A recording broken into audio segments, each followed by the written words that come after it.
What do I know about Quakers? Not too much, actually. I'm ignorant on the subject matter. They make nice furniture. They're not really technologically advanced. They're cool. I know that Quakers founded the state of Pennsylvania with William Penn, that they're very peaceful people. They're good people. They're peace-loving, and they don't believe in war. It's a Christian-based organization. They're nonviolent. They believe in respecting everyone's opinions. Very down-to-earth people. No frills, no fancy thing, no electricity, no televisions, no anything along those lines. Their simple life was to live the life of God, that God would provide for them. They didn't need all these adornments and materialistic things in life to bring them closer to God. Every morning when I go eat oatmeal, I see a Quaker on the front of the box. So I really appreciate that. There's cereal. There's oatmeal. It's good. The only thing I know is that mascot for UPenn. Quakers march for peace. They don't believe in war. As far as worshiping God, they believe that God's in every one of them. They were very helpful during the slavery, that they were anti-slavery. I know they believe in God.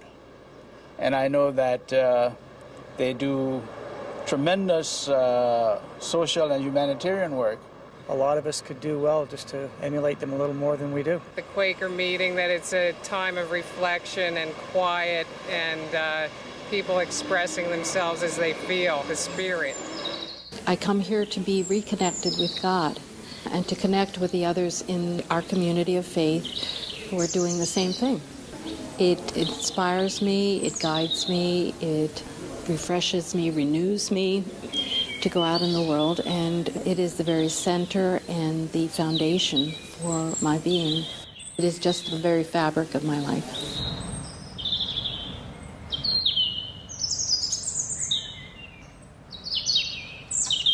The silence is a time to be able to settle, to declutter all those things that have been happening in my life, and to just be open to the Spirit and to guidance and direction of God. And it's most supportive to do it in community with other people who are doing the same.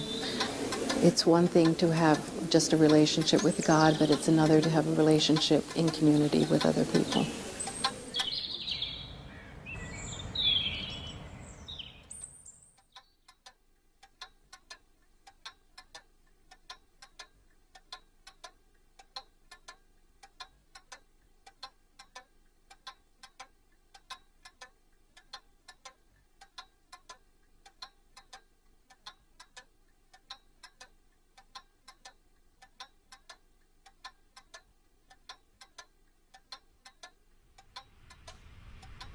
I've been thinking a lot about how rich connection to community and spirit can lead us as individuals and community to take action and to be agents of change and to do service at a greater level.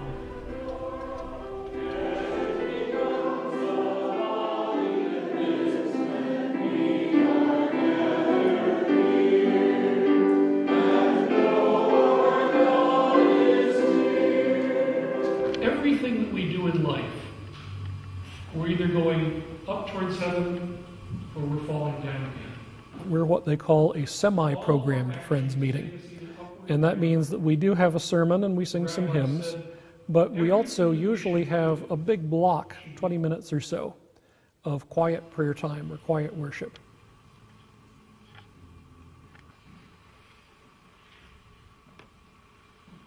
A challenge for us is always, in any time and any place, is to be engaged in an active conversation and dynamic with our God to remove the barriers where we can.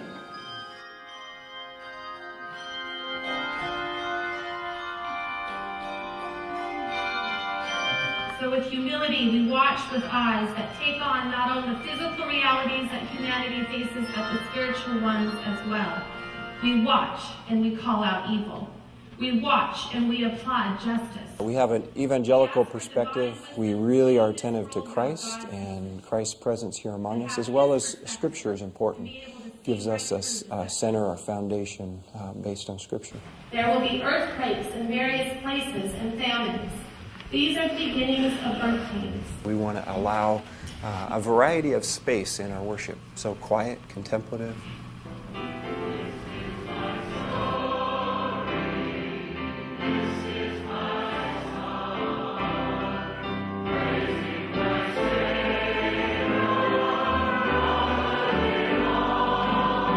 Also some bells and music and teaching from Scripture, and that kind of creates this environment where we as a community can come together and worship how God created us, because God created us unique and different, each individual.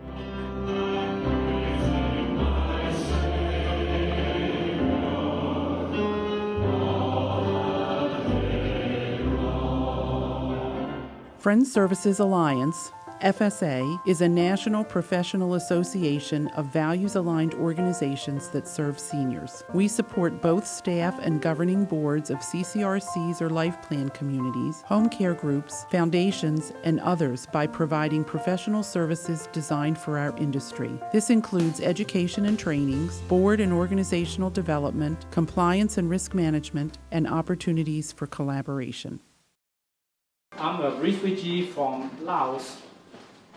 After the Vietnam War, we got approved to come to the United States. And we didn't know that Village Town Friends Meeting in West Town become our sponsor. We have no idea. And from that time, we are so pleased because the Friends is take me to the United States. And we don't know that Friends is a religion. We are Buddhism.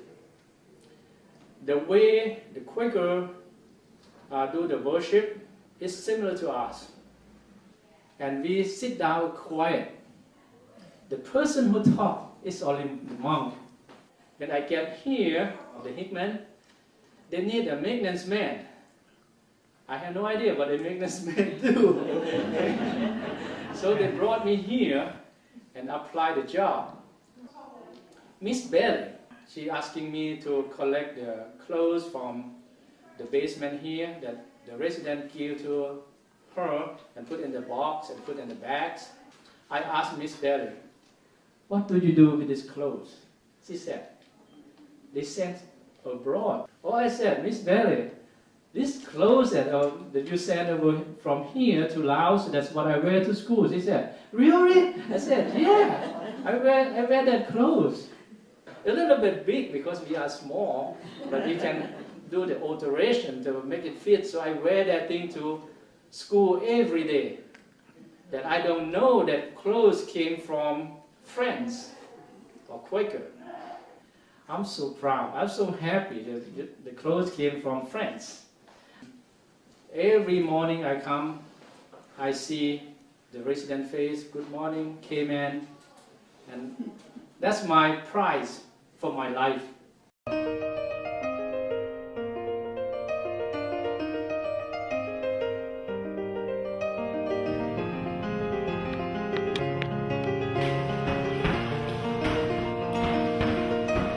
And out, and back, and 2, let's come, and 3, 4, 5, 6,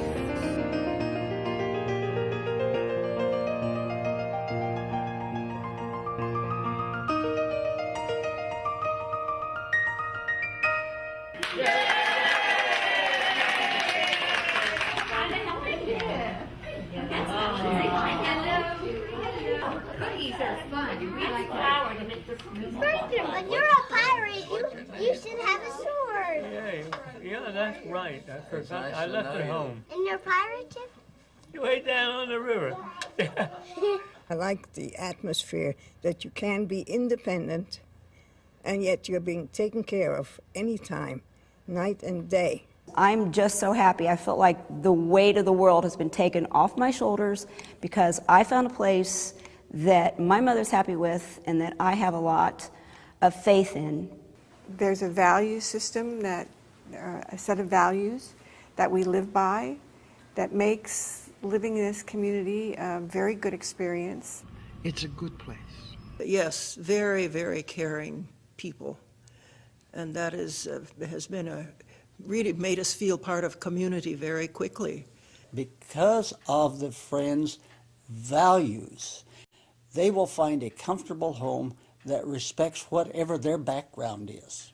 They believe in the inherent worth and dignity of every single individual. What came through was an attitude of respect and care, and an attitude of trying to keep the residents as independent as possible, as long as possible. I'm very comfortable here. I'm very happy and grateful to be here.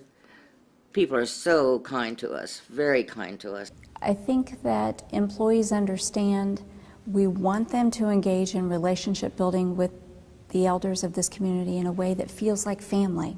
This is a place where love is made visible by service, meaning that how you are treated is part of the human connection, and how we make visible making our lives better through care.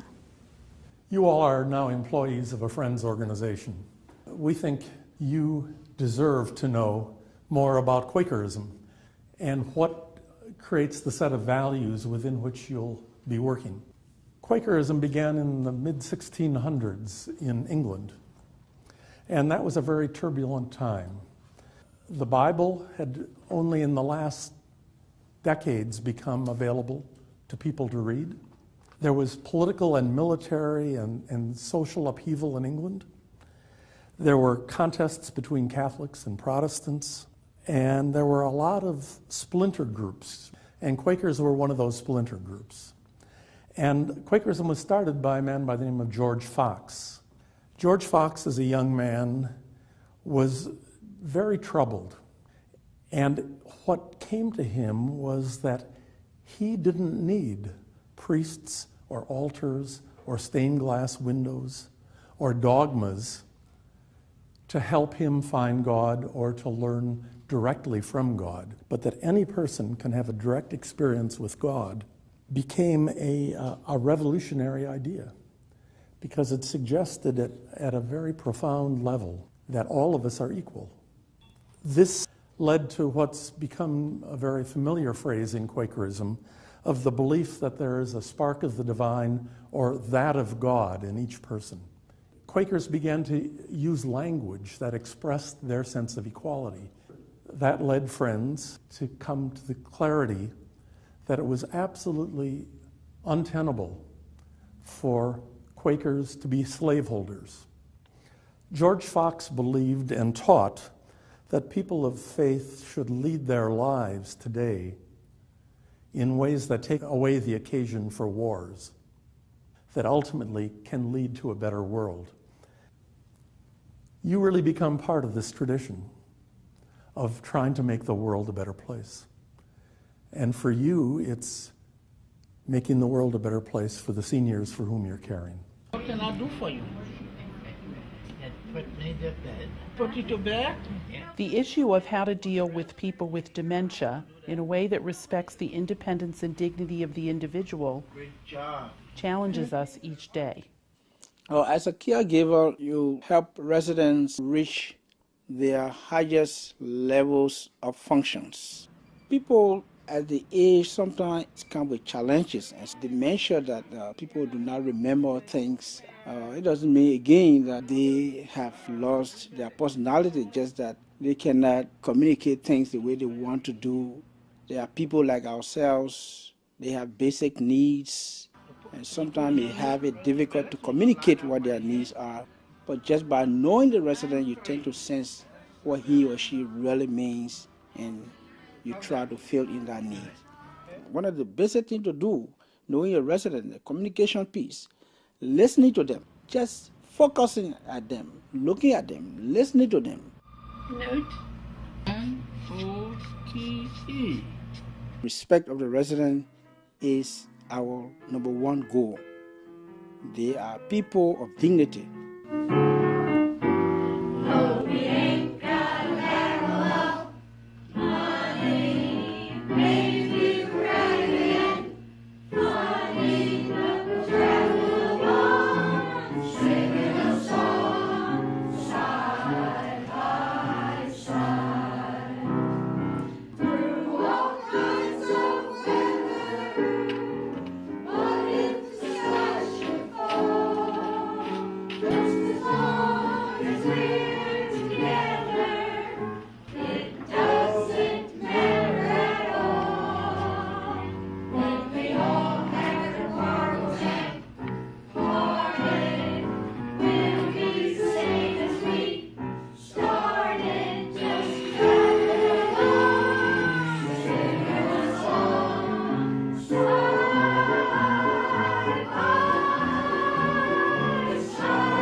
had a stroke. That was the start of my problems. And then when I got out of rehab and I come home, I fell and broke my hip. And then it was back into the hospital again, and then back into rehab again. Very difficult to adjust to not being independent. I also had to turn in my license, my driver's license, which of course left me without a means of transportation. I have my own business, and I had to hire a CEO to run the facility. It's just a very, very hard thing to do. It's been a positive thing that happened in my life also, because I see how many people are willing to go out of their way for you. It's amazing. This place and this setting has enabled me to live my beliefs in the value of all people and all individuals. Looking at each person for who they are as an individual person, not just someone that needs something done for them. It's interdependence. There's as much or more given to me in the course of my day here than I give to somebody else. It's something about this place that's very special, and I feel like I'm here with my family because I love being around elderly. I love helping people. I got trained by Lillian Millerton. She had been here 42 years, and she taught me that it's all about caring, you know. Some of my residents, some of them is unable to walk, some's unable to see. So you become part of those eyes, you become part of those footsteps, you become part of those hands that can't feed themselves. Learning Manzo's medicine.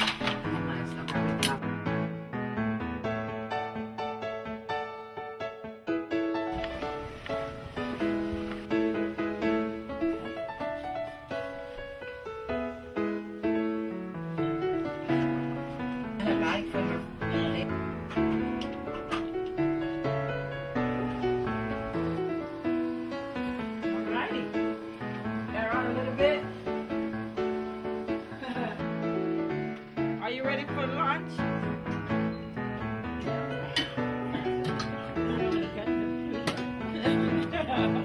I really love my residents. I'm not from here, I'm from Texas, and I have no family here, and it's like they're my family, and I love them. Our affiliation with the home care service started with my parents.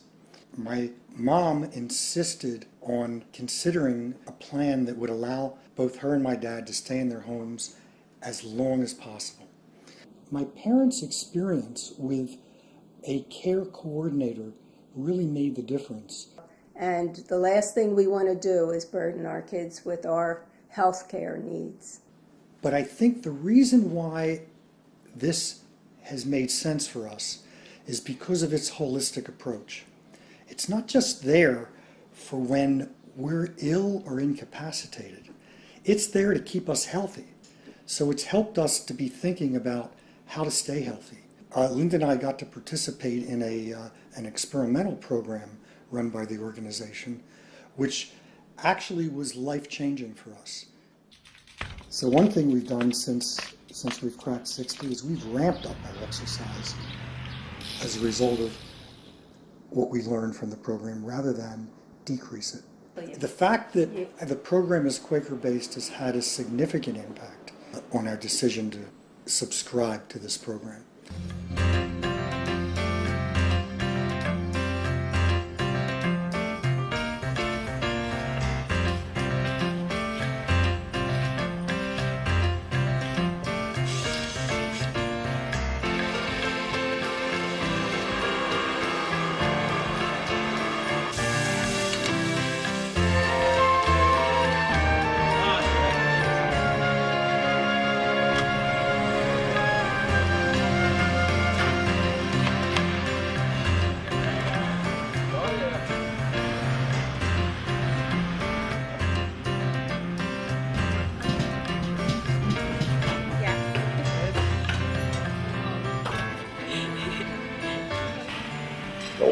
remarkable people who serve us in places like this, in the medical side, with the food service, and all the rest of it.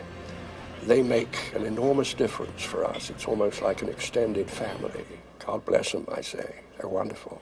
I think a good staff person would need a lot of patience, because sometimes we old people can be exasperating, but we don't mean to be. It's just the fact that we're getting old. And especially if we've got some degree of discomfort or pain, one tends to get a bit edgy as well. But don't let that put you off. We appreciate what you're doing, and you are making an enormous difference. I'll just keep bringing. All right, buddy. As the years go by, you notice that you're going to every one of the memorial services because they're your friends, and you become more conscious of the different ways we approach death and dying. Many go so bravely and are such an inspiration that you're glad to have had the experience of witnessing it. Many go, and you are just delighted they have gone because they have been so sick. And you know that they want to be released, and will even say that to you, as one did to me this week.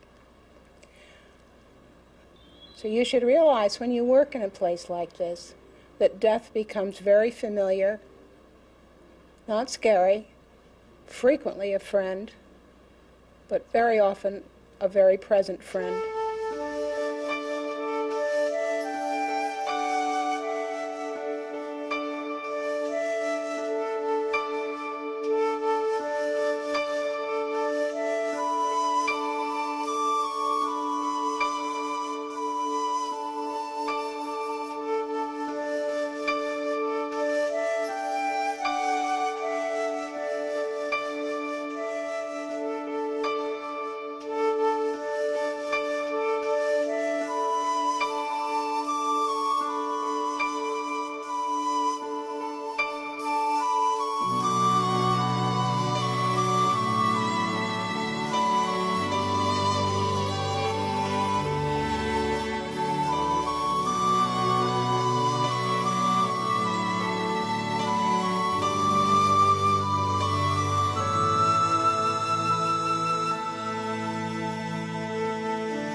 It's been a work of love every time I come in here.